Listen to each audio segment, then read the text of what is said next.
Gente, semana passada a gente basicamente introduziu a história de Gideão, a gente concentrou bastante tempo ali no capítulo, praticamente o capítulo que trata da chamada de Gideão, tá? Ou seja, ficamos em um capítulo. A minha expectativa e meu propósito com vocês hoje é avançar 3 capítulos, é fechar a história de Gideão, fechar esse ciclo. Então não se assuste, puxa, tratou um capítulo em uma aula e vai tratar 3 em outra aula. A proposta é realmente a gente tirar as ideias principais agora desses próximos capítulos, entender o grosso e tirar algumas aplicações ali sobre a história de Gideão. Mas com a aula da semana passada, a minha intenção era outro exercício com vocês, além de expor aquilo que a gente podia descobrir no texto, mas é mostrar um pouquinho como a gente pode descobrir as coisas ao longo do texto, como estudar um texto, que tipo de pergunta a gente pode fazer, as ligações que a gente pode fazer. Quando a gente está lendo um texto, principalmente quando envolve história, né, e como a gente tirar as aplicações. Então, além de olharmos para a história, esse também foi um dos propósitos da semana passada. Então, hoje eu vou me concentrar nos capítulos seguintes, desenvolvendo o restante da história. Tá? Então, só lembrando, a gente já passou Otoniel, Otiniel, não vou olhar os detalhes aqui, Eude, olhamos também Sangar. E aí entra num dos juízes que você tem uma concentração maior de textos contando a história e narrando o desenrolar dessa história, que é Débora e Baraque. E então a gente entrou em Gideão, tá? Ou seja, que foram oprimidos ali pelos midianitas, e a gente entendeu, pôde ver que tipo de opressão que estava acontecendo, mas foram 7 anos de opressão aparentemente, né, mais leve do que quando você pensa, puxa, no tempo de Débora foram 20 anos de opressão, né? Mas ao mesmo tempo a gente pôde ver que foi algo muito mais intenso, muito mais severo com eles nesse curto período de tempo. E o tempo de paz foram 40 anos, ou seja, Gideão viveu bastante. Tá? Então, lembrando rapidamente aqui uma recapitulação do capítulo 6, se você não leu, é essencial que você leia o capítulo 6 para você entender. Tá? A gente pôde olhar ali para que tipo de opressão que estava acontecendo, vocês lembram? Que tipo de opressão eles estavam sofrendo? Estava tendo matança, o que era? Estava tomando a terra, o que estava acontecendo ali? Que tipo de opressão que eles estavam sofrendo? Só me ajuda a lembrar aí.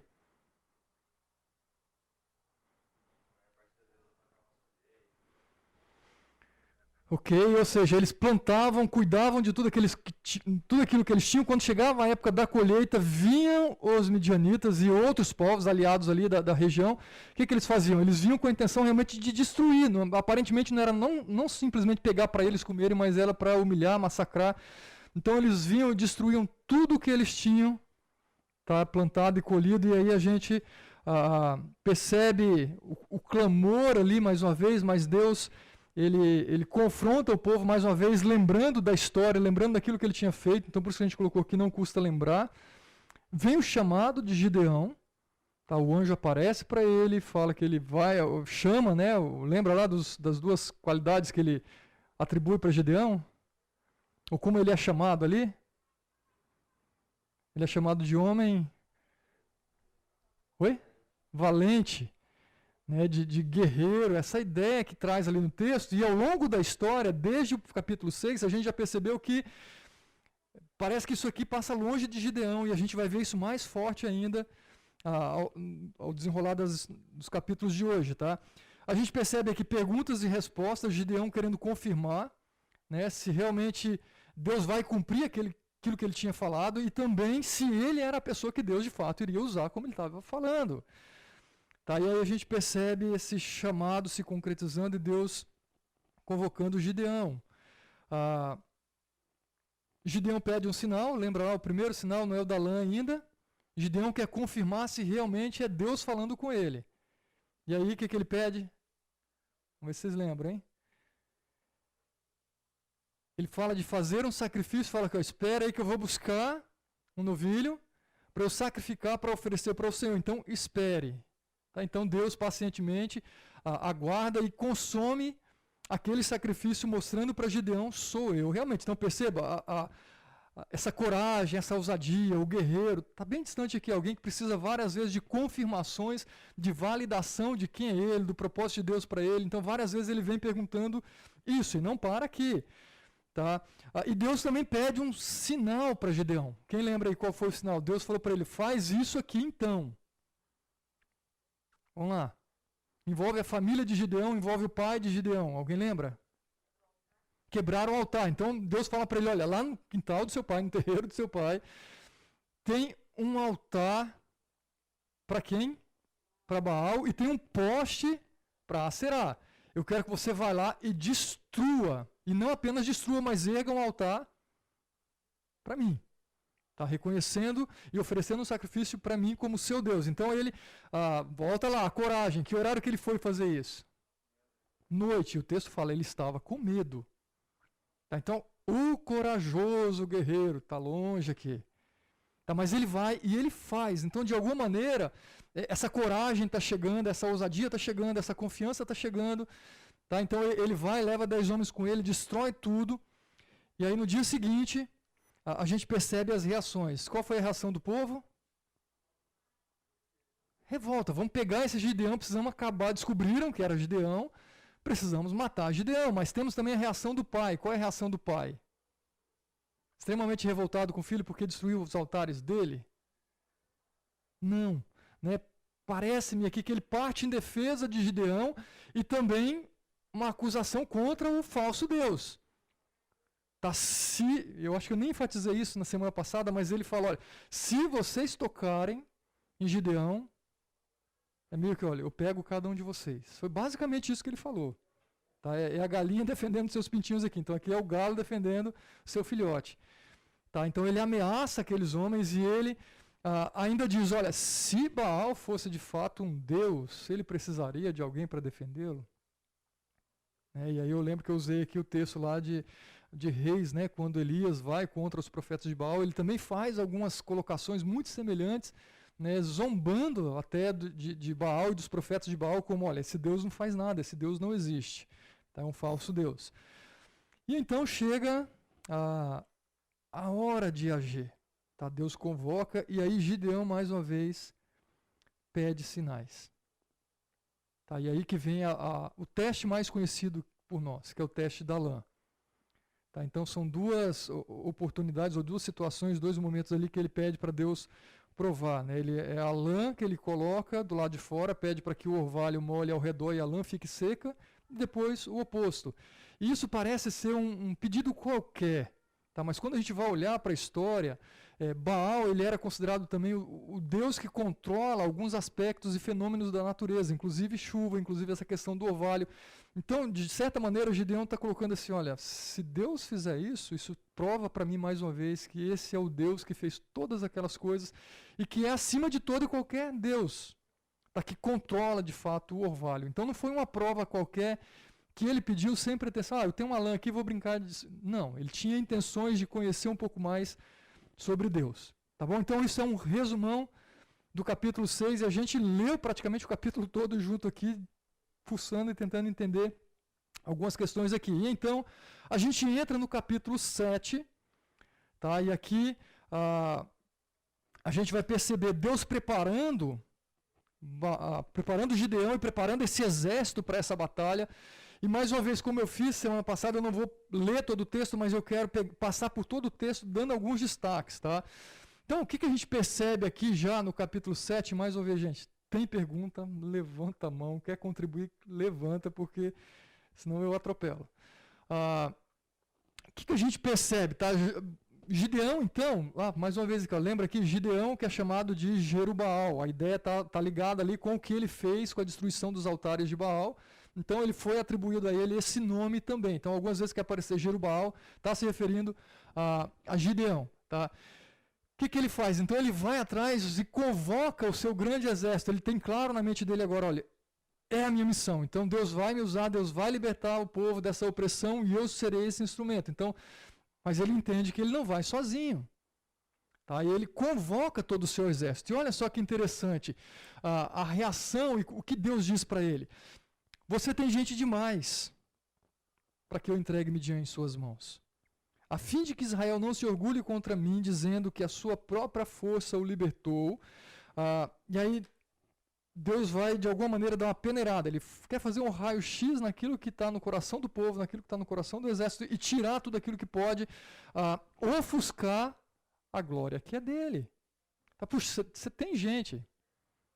Tá? E olha, não era um exército pequeno, o exército de Midian. Vocês já leram, lembram disso no capítulo 6, reforça isso. Mas imagina esse homem corajoso, entre aspas. Chama o seu exército, de repente Deus fala, escuta, Gideão, você tem gente demais. E humanamente falando, era pouca gente comparado com o tamanho do exército. Mas Deus deixa claro, olha, a fim de que Israel não se orgulhe contra mim.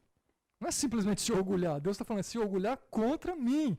É querer tomar para si a glória. Não, nós estávamos treinados, Gideão, forte guerreiro, corajoso, foi lá, combateu e nos trouxe a vitória.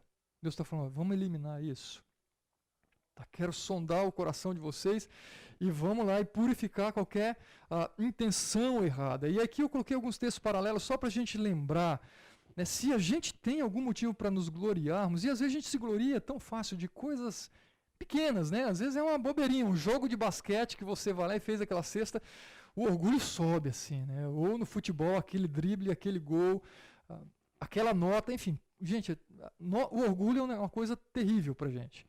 Mas olha o que o Senhor fala, não se glorie o sábio na sua força, nem o forte, não se glorie o sábio na sua sabedoria, nem o forte na sua força.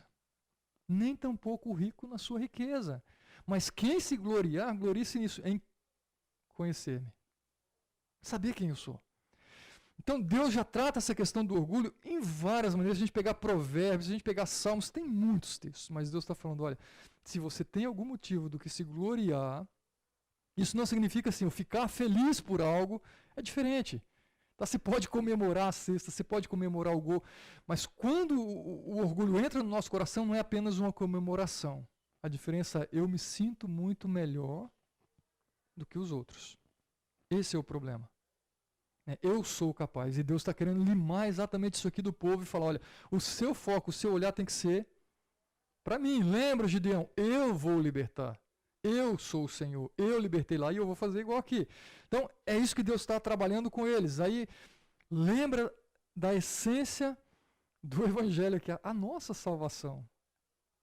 O Senhor trabalha isso. Olha o que ele diz, não vem de obras para que ninguém se glorie. Até na nossa salvação, ou principalmente na nossa salvação, isso aqui está atrelado. Tá? A gente corre o risco de bater no peito, não, eu fui salvo porque eu estudei a Bíblia e eu entendi e eu decidi. E eu fiz, percebe? Deus está falando, não é o que você fez. Sou eu. Tá, outro texto, Gálatas, Paulo falando, olha, quanto a mim, que eu jamais me glorie a não ser na cruz do nosso Senhor Jesus Cristo. Paulo está focando, apesar de tudo que eu experimentei, apesar de tudo que eu vivi, do que eu sofri, do ministério que eu tenho desenvolvido, se eu tiver de gloriar em alguma coisa, é na cruz de Cristo. Tá? E aí, num dos comentários que eu tenho usado, ele diz o seguinte, quando achamos que merecemos o crédito por nossas glórias alcançadas, nós roubamos de Deus a exaltação que pertence somente a Ele. Tá, então, a gente tem que ter muito cuidado. Essa glória para mim, esse orgulho, não fere simplesmente só os meus amigos, a minha família, as pessoas que estão perto. É contra o próprio Deus a priori, inicialmente. Tá? E aí o outro texto paralelo que eu quero lembrar é esse texto de 1 Coríntios, capítulo 1. Mas Deus escolheu as coisas loucas do mundo para envergonhar os sábios, e escolheu as coisas fracas do mundo para envergonhar os fortes. Ele escolheu as coisas insignificantes do mundo, as desprezadas, as que nada são, para reduzir a nada as que são, para que ninguém se vanglorie diante dele. É isso que Deus está trabalhando, não só com o Gideão, mas com o povo. Deus não podia ter escolhido um outro Sansão aqui, o cara forte, o guerreiro. Ele pega Gideão, que Gideão mesmo olha para si falando, puxa, eu sou mais novo, meu clã é mais fraquinho. Deus está falando, olha, eu uso quem eu quiser. Eu posso pegar o mais fraco. Eu posso pegar aquele que aparentemente está menos preparado. Eu posso pegar aquele que é o mais novinho. Eu pego quem eu quiser. Eu posso pegar o medroso. Eu pego quem eu quiser e eu vou usar. Então, é isso aqui que a gente precisa ter na nossa mente. Quem sou eu? Gideão passou um bom tempo olhando para ele, para as próprias limitações, e isso tomou conta dele. Virou o foco principal. E Deus está mudando a situação aqui agora. Olha, vamos colocar as coisas no lugar certo. Tá? E aí vem a peneirada. Então Deus fala, você tem gente demais. Como que eu vou peneirar isso aqui? Olha o que Deus fala. A gente vê que a coragem não era só de Gideão. Olha o exército preparado que ele tinha. Tá? Anuncie, pois, ao povo que todo aquele que estiver tremendo de medo poderá ir embora do monte de Gileade. Então os caras se encheram de força e falaram, eu fico. Foi isso? Termina de ler ali. Olha o exército, olha o porte. Deixa eu puxar isso aqui para cá que eu não fico na frente. Eu acho que aqui eu fico na frente de alguns de vocês. Não posso. Eu viro só isso aqui. E então 22.000 homens partiram e ficaram apenas 10.000. Gente, não é a metade. Pelo menos 2/3 aqui. Vou ver se eu fiz a matemática certa. Percebe? O exército que ia combater com aquele valente líder se mostra aqui o quê? Um bando de medroso. Na primeira oportunidade de Deus, parece que nem precisa falar 2 vezes. Escuta, se alguém tiver com medo, faz isso, Gideão. Fala para eles, ó, vazar. É a oportunidade que eles têm de livrar a própria pele. Então, Deus está peneirando. Não quero que você tenha motivo para se gloriar. Mas o Senhor tornou a dizer a Gideão, ainda há gente demais. Gideão deve ter falado assim, Deus, você está de brincadeira. Eu tinha 32.000 homens. Você manda a galera que está com medo embora. Me sobra 10. Você fala ainda que está gente demais. É pouca gente. Gideão está olhando para isso. É pouca gente. E aí vem a tática de Deus para peneirar. Olha, vocês vão lá naquele rio. Vocês vão fazer o seguinte. Manda que a turma beba água. Lembra lá do restante da história? O que ele fala? Qual a distinção ali? Mesmo que você não olhe ali, vocês lembram? O desenho aqui já mostra, né? A galera que baixar para beber água, como se fosse um animal, um cachorro bebe água, ou um boi, ou uma ovelha, bebendo, ele está falando, olha, o que você faz? Eu vou dispensar, e o outro, olha, aquele que pegar a água e trazer, levar a mão à boca. Tá. Esses são os que devem ficar. Tá. Deus está trabalhando mais uma vez com ele, olha quantos ficam. O número dos que lamberam a água, levando-a com as mãos à boca, foi 300 homens. Todos os demais se ajoelharam para beber. Quem que foi dispensado? Quem que foi dispensado? Esses 300? Aí Gideão deve falar, você está de brincadeira mesmo comigo, né, Deus? Meu exército de 300 homens para combater com os midianitas. Tá, então, de certa maneira, Deus está tirando, desarmando Gideão, e ao invés de armar, de dar munição, de dar o melhor carro, de dar a melhor arma, os melhores homens, Deus está falando, olha, eu vou tirando, eu vou tirando, eu vou tirando. Você já experimentou isso alguma vez na sua vida? Fala, Deus, eu preciso de mais, eu não posso, você não pode ficar tirando. Eu preciso de mais conhecimento, eu preciso de mais amigos, eu preciso de mais tempo, eu preciso de... Deus está falando, eu vou tirar, eu vou tirar. Porque você está olhando as coisas da maneira errada. Você está confiando nas coisas erradas. Tá? Deus não fala isso de uma maneira explícita, mas nas entrelinhas eu acho que a gente pode pegar isso aqui. A questão, Gideão, não é você e os seus homens. A questão sou eu. Você já foi para aquele evento de... Ontem teve, né, um evento no HC. De repente a gente vai com aquela... Estudei, preparei, conheço o plano de salvação, conheço muito... De repente o cara te lança uma questão que fala, me quebrou as pernas.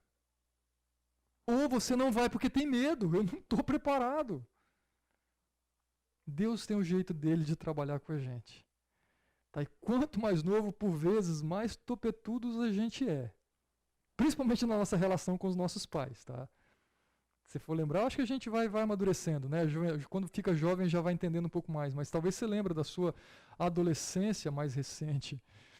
Né? Aqueles momentos que seu pai queria falar alguma coisa, você até ouve, mas por dentro está falando...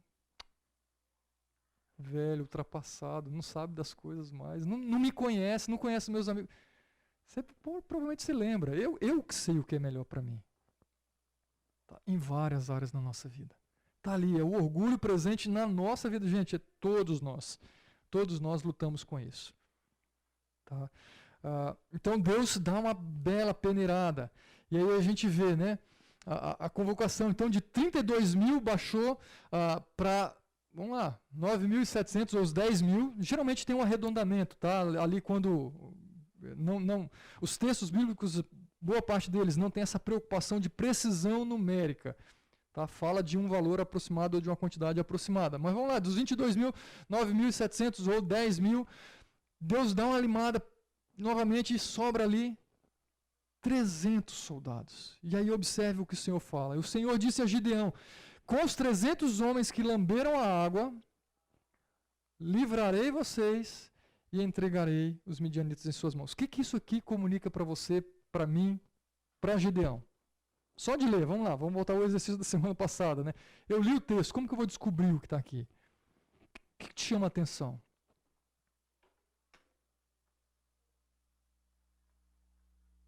Ou seja, Deus manda para ele, manda todo mundo para casa.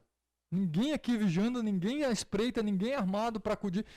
Esse é o momento que você vai com os 300. O que esse tempo verbal, vou ser mais específico então, o que esse tempo verbal comunica para você, a pessoa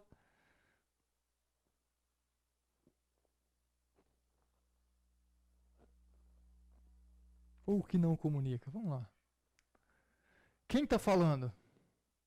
O Senhor. Ele usa o verbo em que pessoa? Eu livrarei. Por que ele não usou, falando diretamente para Gideão? Você que vai batalhar, então, Gideão, você vai livrar os midianitas. Percebe? Isso faz diferença. Eu não posso ignorar isso. Deus está falando, olha, eu livrarei, eu estou reforçando com você mais uma vez, Gideão, aquilo que você me perguntou várias vezes lá atrás. Sou eu que estou com você, sou eu que libertei lá atrás, sou eu que vou libertar. Deus deixa claro para Gideão, não é você. Eu libertarei, eu livrarei, eu entregarei os midianitas. Não é a sua força, não é o seu exército de 300 homens, sou eu. Tá? Então, acho que isso aqui a gente precisa ter muito claro. Tá? Um guerreiro improvável. Um exército improvável. Provavelmente eles iam levar uma surra assim, tranquilamente. Tá? Sem preparo, sem condições de agir. E Deus mostra para o seu povo que Ele é que é capaz de realizar as vitórias independente de quem Ele vai usar. Independente de quem Ele vai usar. Tá? E aí vem então o encorajamento, né? Aquela noite o Senhor disse a Gideão, levante-se e desça ao acampamento, pois vou entregá-lo nas suas mãos. Reforça com ele. Percebe? Gideão é o cara que precisa de reforço o tempo todo, né? Vai, filho, vai, você pode. Não é o coach aqui não, tá? A mensagem de coach aí, você é capaz, você pode. De maneira alguma. Deus não faz isso. Deus quer deixar claro, você não tem condições sozinho. E olha que curioso, corajoso aqui. Se você está com medo de atacá-los, desça ao acampamento com seu servo Pura e ouça o que estiverem dizendo. E o que Gideão mais depressa fez? Pura. Vamos lá. O que ele está mostrando mais uma vez? Estou morrendo de medo. O exército com medo, o líder com medo. Cadê aquele homem corajoso, né? Vamos lá, o texto aqui. O Senhor está com você, poderoso guerreiro. Nem poderoso, nem guerreiro. Algumas versões vão trazer corajoso, né? Onde que ele está? E depois disso, você terá coragem para atacar. E então ele e o seu servo Pura desceram até os postos avançados do acampamento. Então Deus vai dando oportunidade, Deus vai estimulando, e Deus fala, vai, Gideão, você está com medo, vai lá, vamos confirmar mais uma coisa com você. Tá, então ele desce, e aí Deus confirma para ele. Não sei quantos de vocês leram e lembram o que acontece ali, mas ele chega lá à noite, no acampamento, e tinha um grupo ali que estava também temeroso, por causa daquilo que eles já haviam ouvido falar sobre Deus, não só sobre Gideão. Tá, e aí esse homem, né, do exército midianita estava contando o sonho. Ele diz, tive um sonho, dizia ele. Um pão de cevada vinha rolando dentro do acampamento midianita e atingiu a tenda com tanta força que ela tombou e se desmontou. E o seu amigo respondeu, não pode ser outra coisa senão a espada de Gideão, filho de Joás, o israelita. E olha que interessante que ele diz, Deus entregou os midianitas e todo o acampamento nas mãos dele. Até aquele exército está falando, não é Gideão.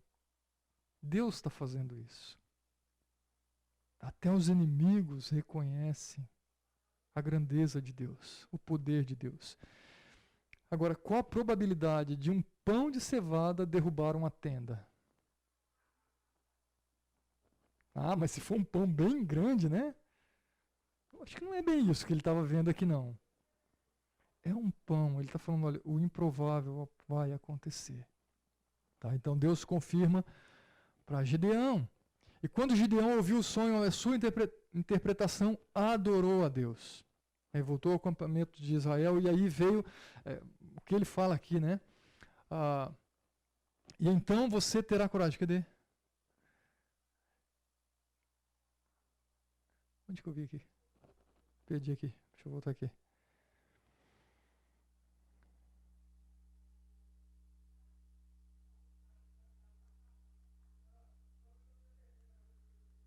Eu perdi o versículo. É no outro?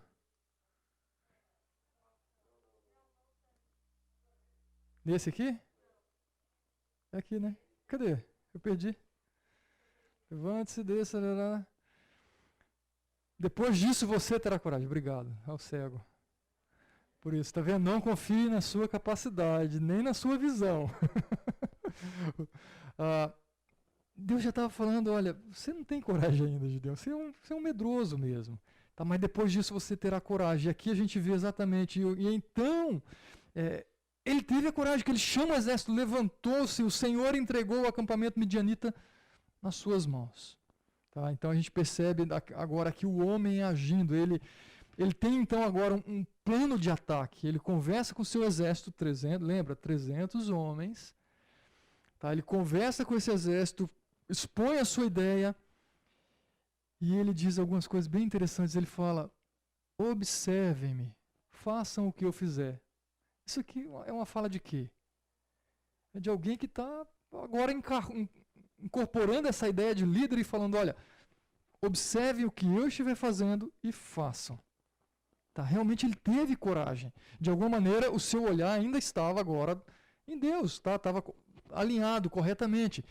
Quando eu chegar à extremidade do acampamento, façam o que eu fizer. Então ele está falando, observem e façam. Tá? Observem e façam. Então era alguém que, de fato, estava dependendo de Deus. O texto não fala se Deus que deu essa tática para ele, que falou, Gideão, faça isso. Mas ele teve uma ideia. E Deus está usando essa proposta que ele está colocando aqui. Tá? E ele diz, quando eu e todos os que estiverem comigo tocarmos as nossas trombetas ao redor do acampamento, toquem as suas e gritem, pelo Senhor e por Gideão. Então o que Gideão fala para eles? Olha, vocês vão pegar um vaso de barro, vão pegar uma tocha, colocar no vaso, pega a sua espada e vamos. E observem o que eu vou fazer. Tá? E Deus usa de uma coisa que de repente você fala, Gideão, você está doido? Eu vou levar um vaso de barro para um combate? Eu vou levar tocha. Às vezes os inimigos, quando você vai para a guerra, você quer camuflar. Se esconder uma tocha vai deixar claro onde nós estamos. Enfim. Mais uma vez, o improvável. E aí a gente percebe Deus agindo de uma maneira maravilhosa aqui. Tá? Gideão, na verdade ele divide, né, em três grupos. Tá? Então 3 grupos de 100, e ele diz, Gideão e os 100 homens que o acompanharam, chegaram aos postos avançados do acampamento pouco depois da meia-noite. Assim que foram trocadas as sentinelas, tocaram as suas trombetas, quebraram os jarros que tinham nas mãos, e as 3 companhias tocaram as trombetas e despedaçaram os seus jarros. Empunhando as tochas com a mão esquerda e a trombeta com a direita, gritaram, a espada pelo Senhor e por Gideão. O que acontece? Nesse momento, todo aquele exército acampado não estava preparado para esse momento.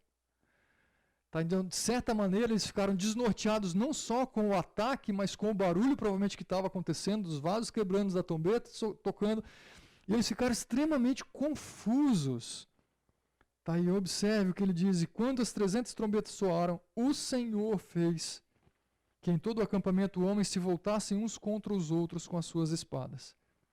E muitos fugiram. Então aqui começa esse combate, de uma maneira maravilhosa, aqui Deus agindo. E o texto, mais uma vez, observe, deixa claro. Não foi simplesmente o barulho, Não foi simplesmente o som da trombeta, como eu mencionei. Ele diz: o Senhor fez com que eles se voltassem uns contra os outros. Tá? Então a confusão instaurada, o embate acontecendo ali, eles nem precisaram colocar a mão na massa ainda de imediato ali, mas eles entraram para o combate e muitos fugiram. Então essa é a hora, Deus está falando, olha, é agora. Tá? E o brado de guerra deles, né, ele diz, a espada pelo Senhor e por Gideão. Então, inicialmente está lá, o foco está no Senhor. Tá? Pelo Senhor, pelo nosso Deus, e também por Gideão como o nosso líder. E aí diz, mas muitos fugiram para Bet-sita na direção de Zererá, até a fronteira de Abel-Meloá, perto de Tabate. Então, é basicamente essa região aqui que aconteceu o conflito, tá? Deixa eu pegar aqui. Nessa região mais ou menos aqui, ó. Tá, o Monte Tabor ficava um pouquinho para lá, e aí um pouco abaixo do Monte Tabor, mais a sul, é onde esse combate aconteceu, no caso aqui de Gideão. E nesse mapa é interessante que dá para ver as localizações onde os juízes estiveram e os combates aconteceram ali, basicamente em várias das tribos, né? Poucas tribos escaparam de ser o ponto focal desses embates, desses combates acontecendo ali. E então vem a vitória. Tá, observa, os israelitas de Naftali, de Asser e de todo o Manassés foram convocados e perseguiram os midianitas. Aí volta, acho que semana passada a gente conversou um pouquinho sobre isso com o Glauco, né? Eles não lutavam sozinhos. Deus, apesar de Deus ter colocado ali, são os 300 para aquela ação imediata. Agora Gideão convoca os povos das outras tribos. As parcerias eram comuns. Ele fala, vamos combater com a gente, se preparem. Fugiram para essa região. Foram convocados todos os homens de Efraim e eles ocuparam as águas do Jordão até Bet-bara. E eles prenderam 2 líderes midianitas, Oreb e Zeeb.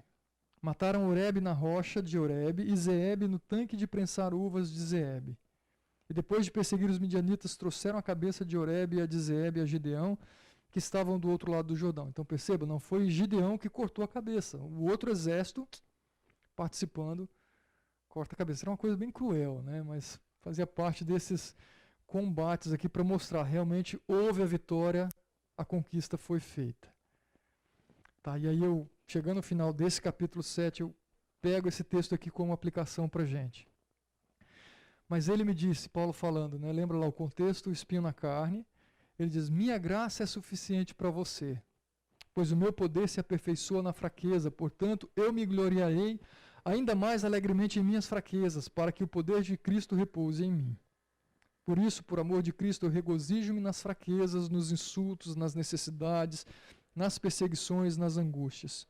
Pois quando sou fraco, então é que sou forte. Então aí vale a pena a gente pensar também, né? Quando o orgulho sobe, é fácil a gente perder a cabeça. Agora, quando a gente às vezes está realmente lá no poço, a gente reconhece que a gente é limitado, que a gente está fragilizado. Não sei se você já experimentou isso. É o momento que a gente mais clama a Deus. Você fala, Deus, me ajuda. E aí os nossos olhares voltam-se para Deus, e aí faz sentido o que Paulo está falando aqui para nós.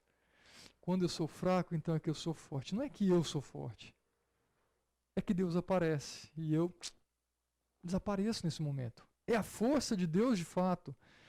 Tá? Então, gosto muito desse texto. E Deus está falando, minha graça é suficiente para você. E se tem uma coisa que a gente não tem, é satisfação com a graça. Isso é verdade ou não? Como que isso aparece na nossa vida? Essa insatisfação com a graça? Ou não contentamento com a graça? De que maneira isso pode aparecer no dia a dia nosso?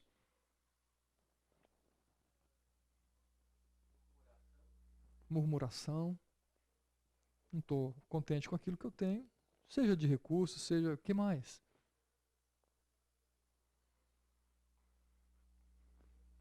De que maneira esse não contentamento com a graça? Ingratidão. A murmuração manifesta também, é uma manifestação dessa ingratidão. Que mais? Alguma outra ideia?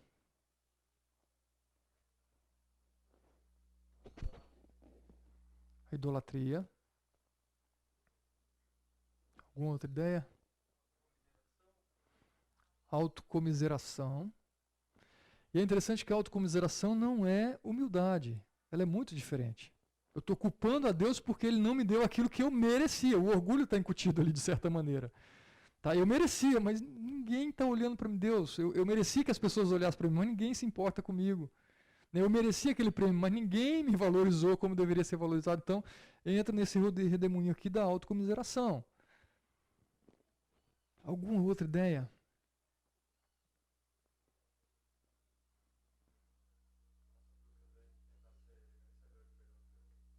Tentativa de ser merecedor do perdão de Deus. Eu sei que veio daqui, mas eu não identifiquei quem falou. Tanto que meu olho ficou assim, ó. Ok. Sempre que eu coloco graça mais alguma coisa, eu estou falando, a graça não é suficiente. Seja referente à salvação, tá? Eu preciso da graça, mas eu preciso ser bom. Eu preciso da graça, mas eu preciso de igreja. Eu preciso da graça, mas eu preciso de aprovação do pastor. Eu preciso da graça. E tem coisas, gente, que vem assim, você não percebe de uma maneira tão direta. Mas às vezes nós vivemos o evangelho que não é graça exclusiva. É evangelho, graça mais, graça mais, graça mais. Graça mais a minha capacidade de fazer alguma coisa. E isso eu estou dizendo, Deus, a sua graça não é suficiente, o seu poder não é suficiente. Tá? Então a gente tem que ter cuidado com essas sutilezas com que Satanás por vezes apresenta as coisas para nós e a gente aceita e vai no embalo. Tá? Então eu preciso entender, a minha graça é suficiente. A graça de Deus. E quando eu estou fraco, aproveita essa fraqueza. Deixa Deus aparecer, deixa Deus usar, deixa Deus capacitar. Eu coloquei perguntas aqui para a gente fechar esse ciclo então e ir para o intervalo. Como você reage quando é desafiado a fazer algo que aparentemente está além das suas capacidades? Na faculdade, na igreja, em casa. Não dá. Você deixa o orgulho tomar conta e fala, não, eu vou dar conta, às vezes você não tem ideia, mas vai lá. E mete os pés pelas mãos. Ou você vai o oposto, né? Morre de medo, recua totalmente. Não dá. Qual é o meio termo disso aqui? Quais são os seus desafios pessoais?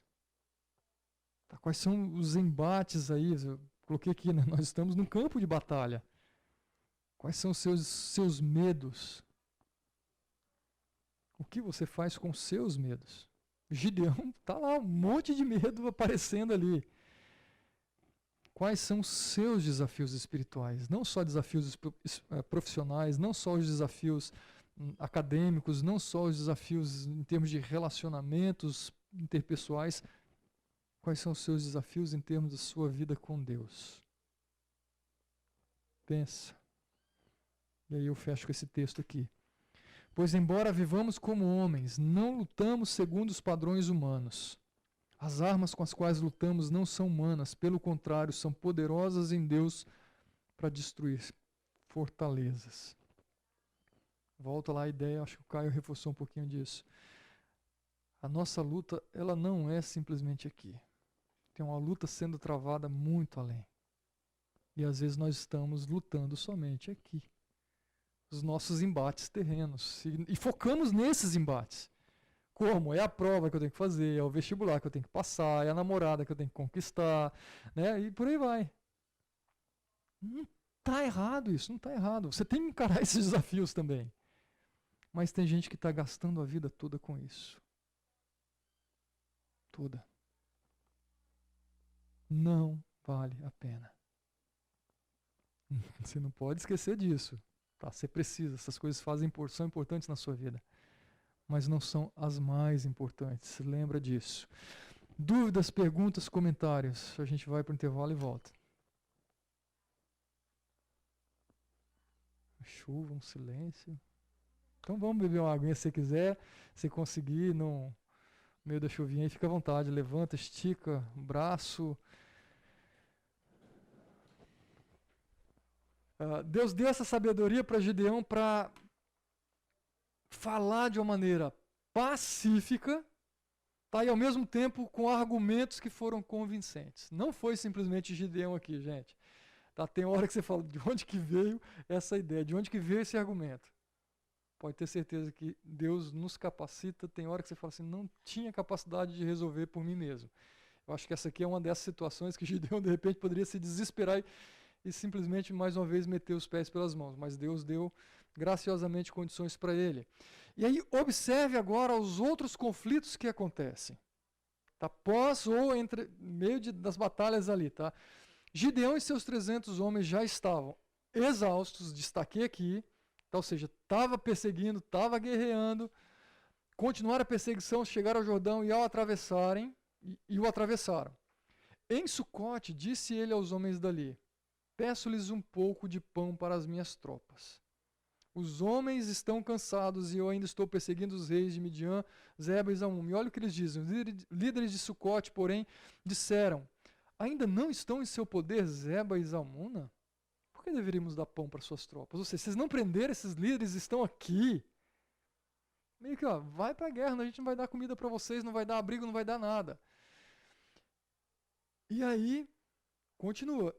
É assim, replicou Gideão. Aí Gideão foi bem bonzinho, né? Olha o que ele diz. Quando o Senhor entregar Zeba e Zalmunna em minhas mãos, rasgarei a carne de vocês com espinhos e espinheiros do deserto. Bem bonzinho. Agora o corajoso aparece aqui. Ele ameaça o povo. Ele ameaça esses líderes aqui. Tá? E o mesmo se repete em Peniel. São duas regiões muito próximas ali umas das outras. Agora, curiosamente, né, a gente percebe uma reação de rejeição, de repulsa, de negar a ajuda de um povo que deveria ser aliado. Tá? De um grupo que deveria ser aliado. Então, nem todos estavam muito bem alinhados com quem é Deus, como Deus age, o propósito de Deus. E aos homens de Peniel ele disse, quando eu voltar triunfante, destruirei a fortaleza. Então ele ameaça dois grupos de povos. Ele falou, olha, eu vou me vingar de vocês. Eu vou agir contra vocês. Ele está confiante que ele vai trazer a vitória.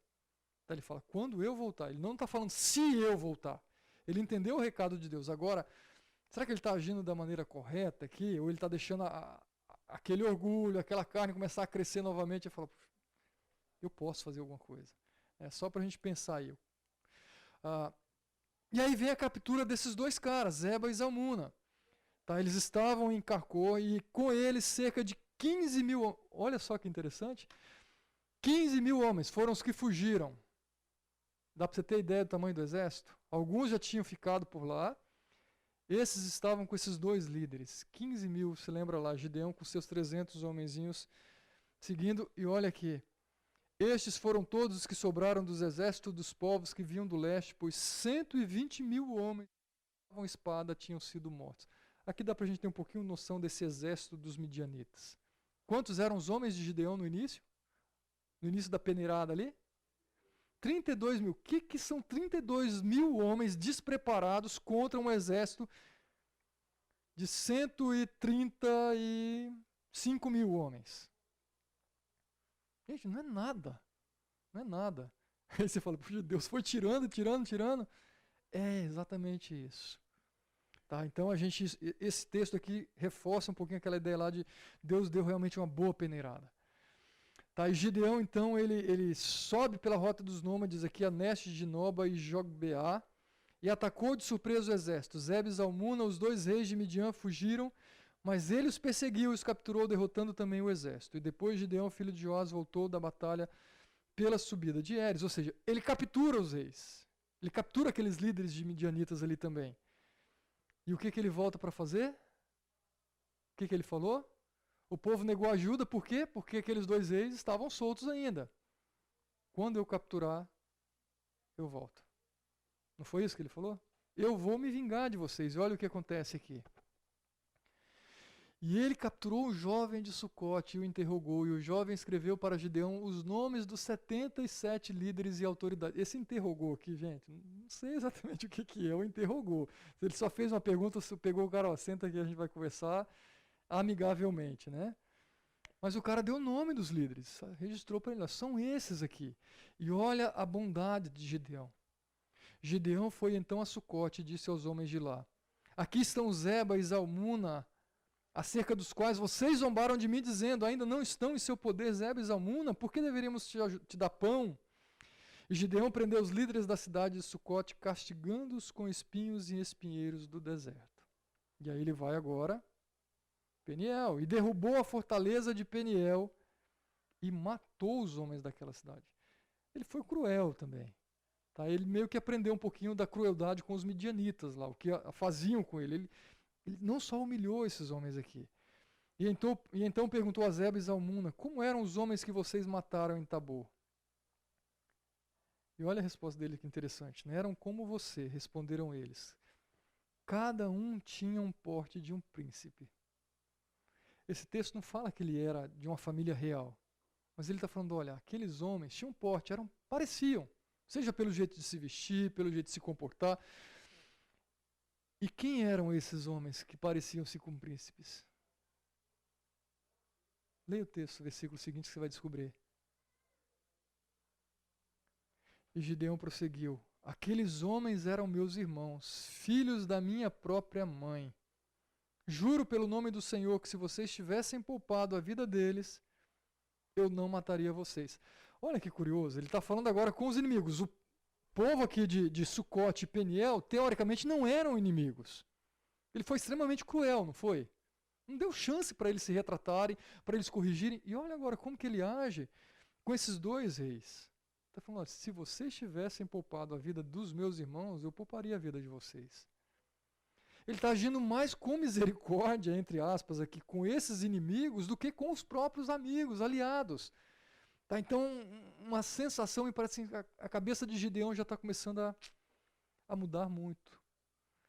Tá, agora ele está mostrando realmente coragem, mas uma coragem que não lhe é muito saudável, que não é muito boa para a sua vida. E Gideão voltou-se para Jéter, seu filho mais velho, e lhe disse, mate-os. E aí, não vou falar que é a genética, né? Mas olha o padrão se repetindo aqui. Jéter, porém, teve medo. Alguma coisa ele aprendeu com o pai. Mas ele fala, Jéter teve medo e não desembanhou a espada, pois era muito jovem. Não fala a idade, mas o fato, ele acompanhava o pai nessas batalhas, nesses combates. Mas me parecia que o que ele pediu para o filho era um tanto quanto severo demais. E então Zeba e Zalmuna disseram, venha, mate-me você mesmo. Mais uma vez, olha os trocadilhos, né, como que Deus põe as coisas. Isso exige o quê? Coragem. O homem valente, corajoso, está aqui. Isso exige coragem. Agora Gideão não hesita, ele simplesmente, ou mais que depressa, avançou, matou, tirou os enfeites do pescoço dos camelos deles. E vamos continuando. E os israelitas disseram então a Gideão, o que eles pediram? Queremos um rei. Você é o nosso rei. Agora o povo está reconhecendo a coragem de Gideão, está reconhecendo a liderança de Gideão, e ele fala, olha, você, seu filho, seu neto, pois você nos libertou das mãos de Midian. E ele mais que depressa fala, eu não reinarei sobre vocês. Respondeu-lhe Gideão, nem meu filho reinará sobre vocês, o Senhor reinará sobre vocês. O que esse pedido do povo revela sobre a visão e a perspectiva do povo? E a compreensão daquele embate, daquela batalha?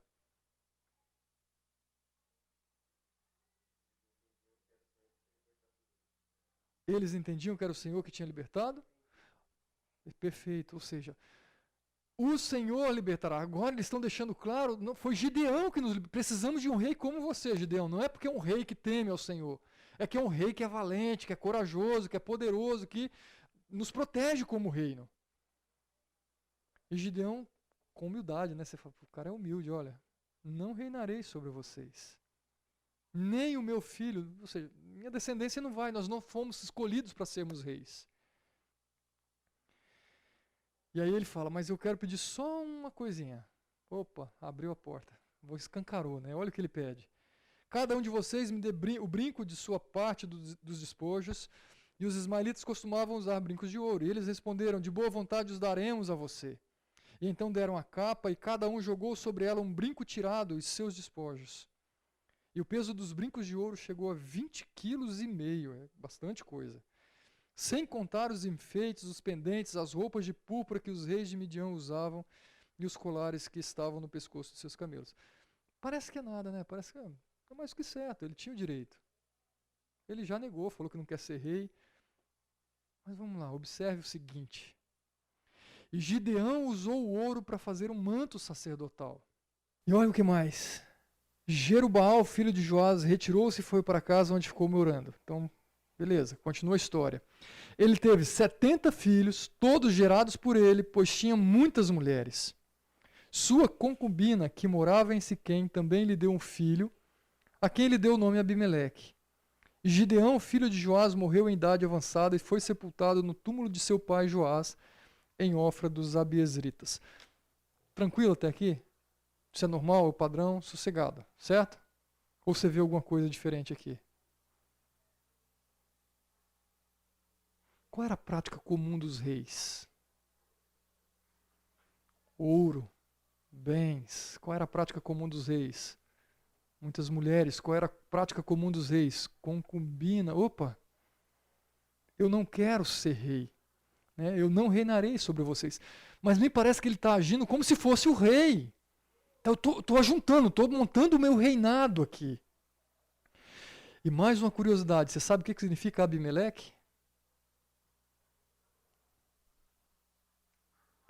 Melec é pai, ou meu pai é rei. Melec é rei. Olha o nome que ele deu para o filho dele.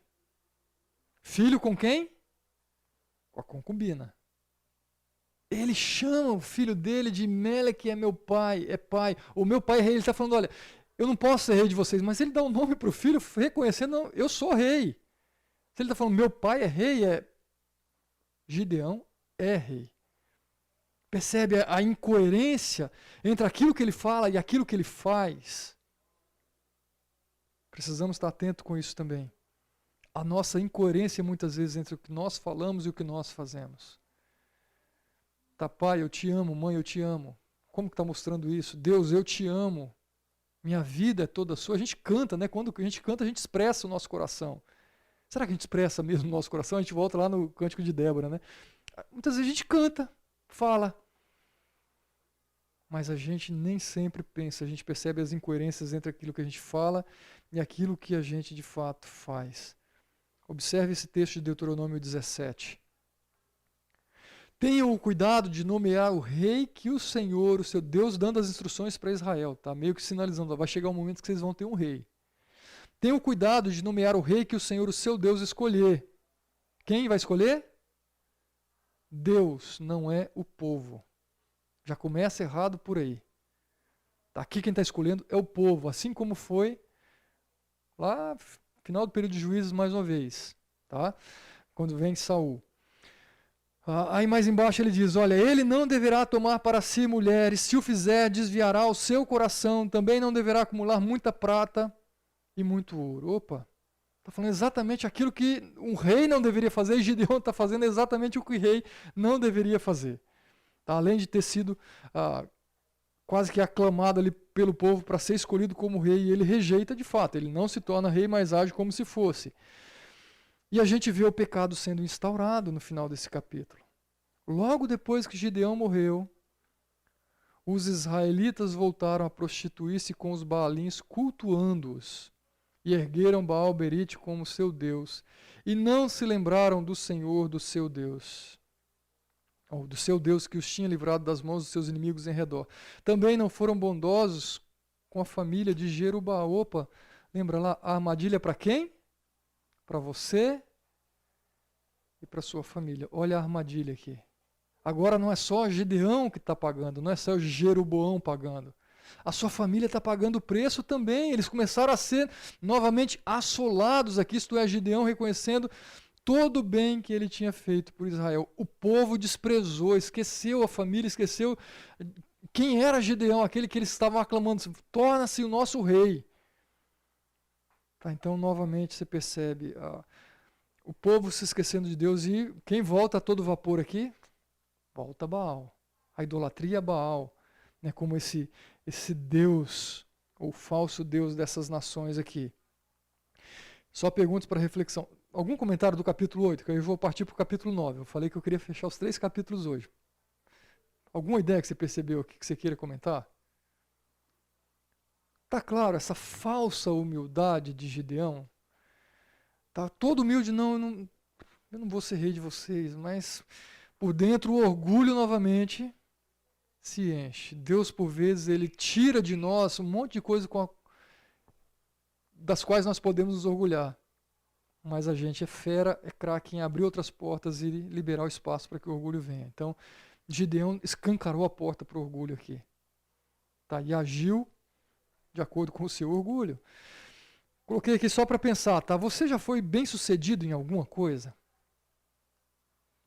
Como você lidou com esse sucesso? Sei lá, um trabalho que você apresentou, 10 naquela prova que você falou, essa eu preciso. A aprovação naquela matéria que, sei lá, a turma de cálculo aí, né? A maior galera bomba no seu primeiro semestre de cálculo. Eu passei com louvor ainda. Não sei. Tá. Como você lida com esse sucesso? Você consegue ver a mão do Senhor nesse processo daquele sucesso também? Houve dependência ou não? Foi só esforço próprio? Você continua vendo a mão dele mesmo pós-sucesso? De repente você vê naquele momento, Gideão viu. E o pós? Os passos seguintes? Ou será que você tem se esquecido do Senhor e deixado de lado? O estágio que você tanto queria, conseguiu. O emprego que você queria, conseguiu. O curso que você queria, conseguiu. Volto lá, né? A namorada que você queria, conseguiu. O namorado que você queria, conseguiu. O carro que você tanto sonhava para ter maior mobilidade. E aí, como que você está usando esse carro? Percebe? São coisas pequenas mesmo, que vão revelando a coerência entre o que nós falamos e o que nós de fato queremos e estamos perseguindo. Tá? Colossenses 3. Portanto, já que vocês ressuscitaram com Cristo, procurem as coisas que são do alto, onde Cristo está sentado à direita de Deus. Mantenham um pensamento nas coisas do alto. Quando eu olho para Gideão, para mim, a grande falha dele é que ele tirou o seu olhar desse alto. Ele tirou o seu olhar do Senhor como a fonte de recurso, como o libertador, e ele começou a olhar para a vitória, ele começou a olhar para si mesmo, ele começou a olhar para a sua família, ele começou a olhar para os bens que ele poderia ter.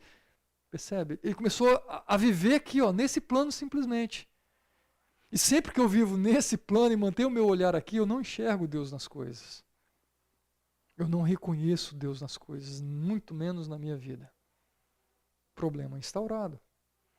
Por isso que Paulo fala, procurem as coisas que são do alto, mantenham o seu pensamento. E isso é luta, gente, diária. Porque o nosso pensamento não é natural pensar nas coisas do alto. É aqui. Porque nós somos estimulados o tempo todo quanto a isso, somos perguntados o tempo todo quanto a isso. Tá? E agora vamos lá para os desdobramentos disso. Chamei aqui de um rei na barriga. Se Gideão falou, eu não quero ser rei, vem alguém que fala, eu quero ser rei. E quem é esse abençoado? Está aqui. Abimeleque, filho de Jerubaal, foi aos irmãos de sua mãe em Siquém e disse a eles e a todo o clã da família de sua mãe, perguntem a todos os cidadãos de Siquém, o que é melhor para vocês?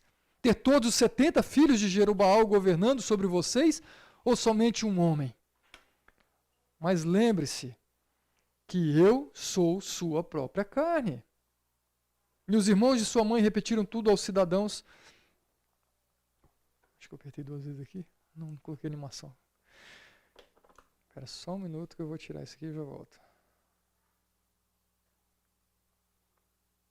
Só para eu ler o texto inteiro com vocês.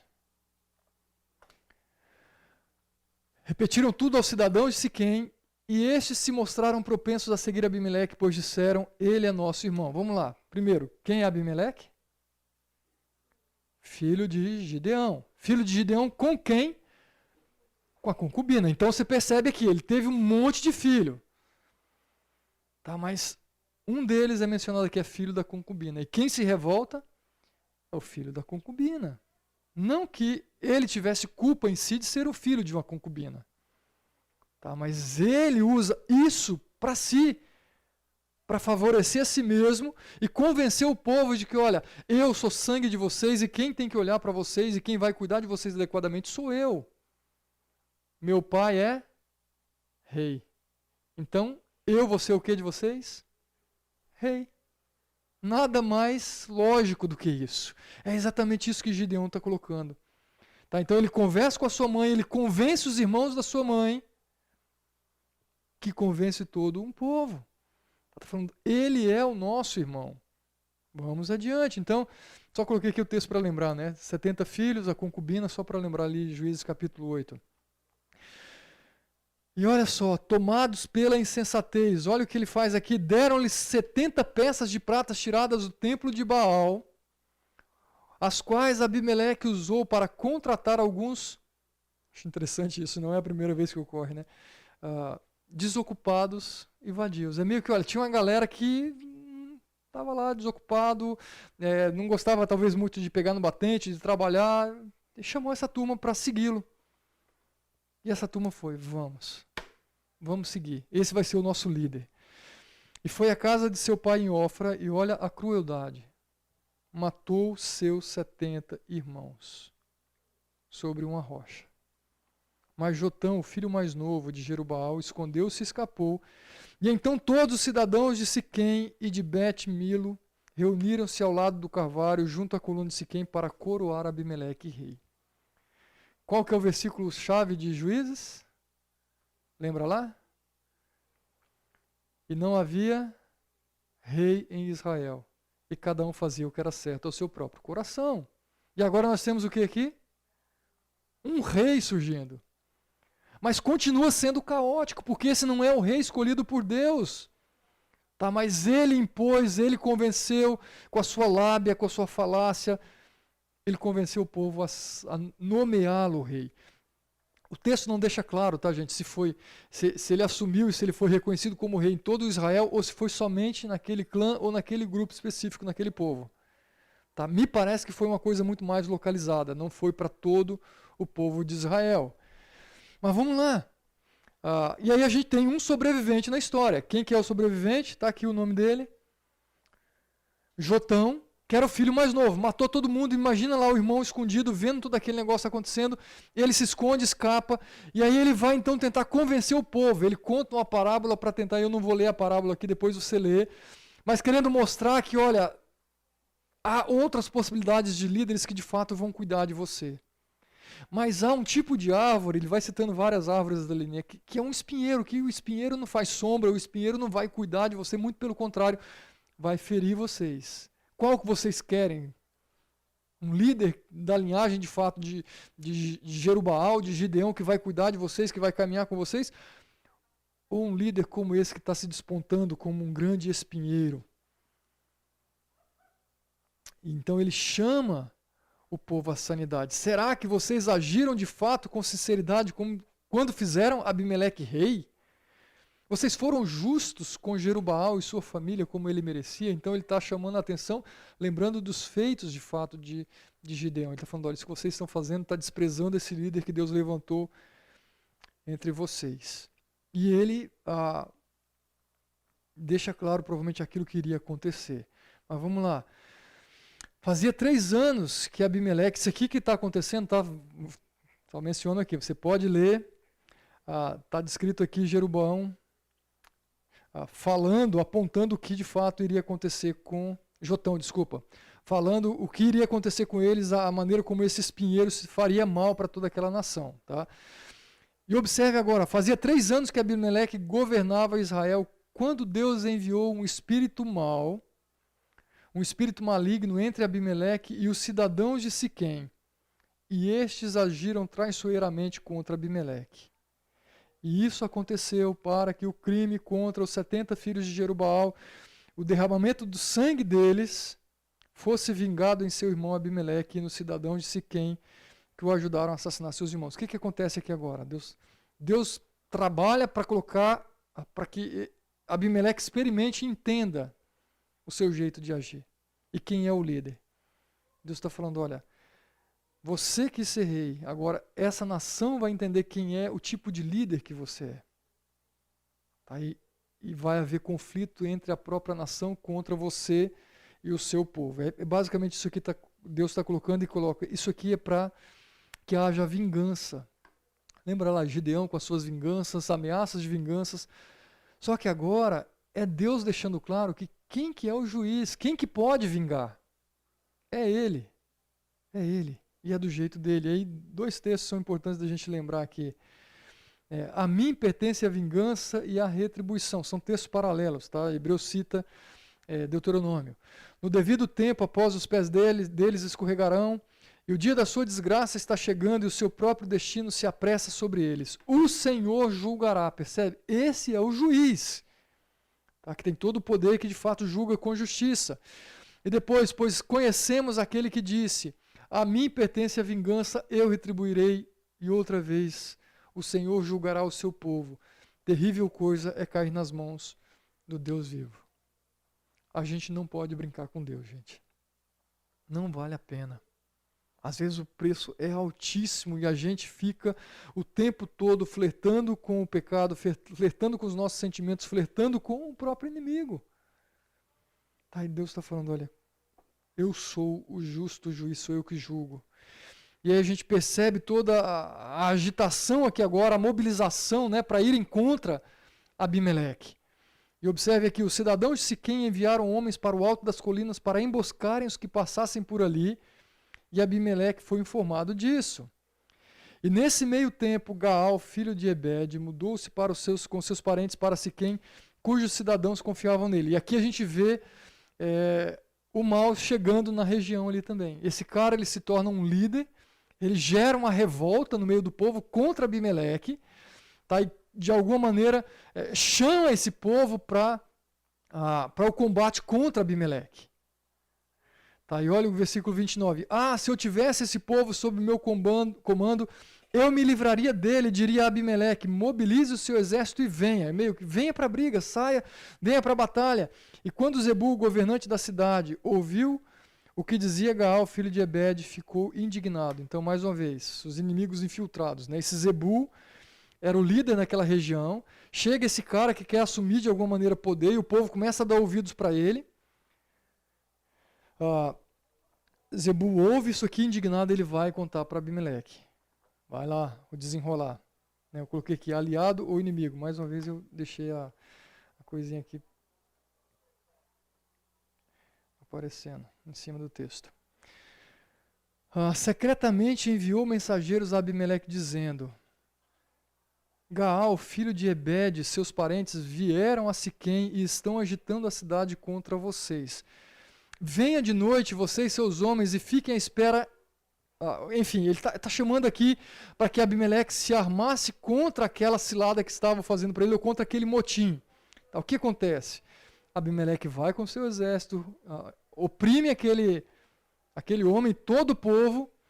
Alguns se refugiam no monte, ou numa fortaleza, e olha mais uma vez a maldade. Ele taca fogo e incendeia, e mata a galera toda. E aí mais à frente, olha só, quando Gaal os viu, disse a Zebu: veja, vem gente descendo do alto das colinas. Zebu, porém, respondeu: você está confundindo as sombras dos montes com os homens. Zebu parecia e estava se fingindo de aliado daqueles que estavam ameaçando, mas na verdade ele estava armando a grande cilada. E morre todo aquele povo, mas Zebu e o povo não é morto naquele momento, lembra? Zebu estava se mostrando aliado de Abimeleque para defendê-lo.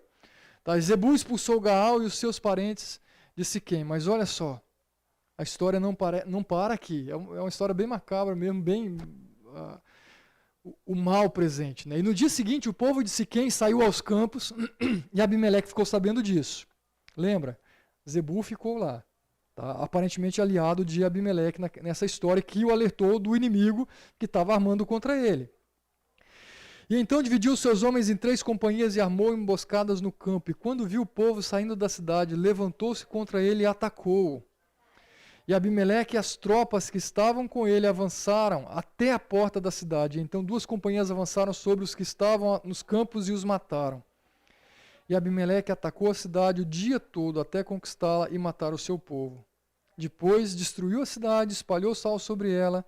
E ao saberem disso, os cidadãos que estavam na torre de Siquém entraram na fortaleza do templo de Alberite. E quando Abimeleque soube que haviam se reunido lá, ele e todos os seus homens subiram o monte Zalmon.